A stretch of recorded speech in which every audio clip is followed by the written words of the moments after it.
PRP therapy বা platelet rich plasma therapy.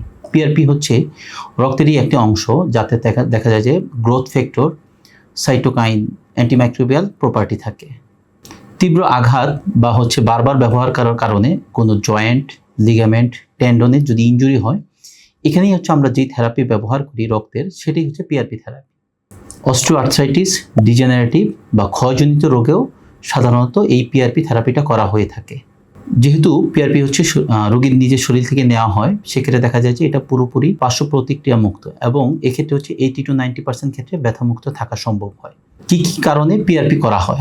হাঁটুর ব্যথা, অস্টিওআর্থ্রাইটিস, বিভিন্ন টেন্ডন, লিগামেন্ট, মাসল ইনজুরিতে সাধারণত দেখা যায় কনুই, কাঁধ, তারপর পায়ের তালু, ইভেন এখন অনেকেই দেখা যায় যে আমাদের পিএলআইডিতেও পিআরপি করে থাকেন। পিআরপি চিকিৎসায় কি পুরোপুরি ভালো থাকা সম্ভব? যদি সঠিক নিয়মে এবং সঠিকভাবে পিআরপি প্রয়োগ করা হয়ে থাকে, সেক্ষেত্রে অবশ্যই ভালো থাকা সম্ভব। আঘাতজনিত বা ক্ষয়জনিত কারণে যাদের আপনাদের এরকম ব্যথা আছে, আপনারা অবশ্যই একজন ব্যথা বিশেষজ্ঞর পরামর্শ নেবেন এবং সেই মোতাবেক পিআরপি থেরাপি নিতে পারেন। ভালো থাকবেন সবাই। আসসালামু আলাইকুম।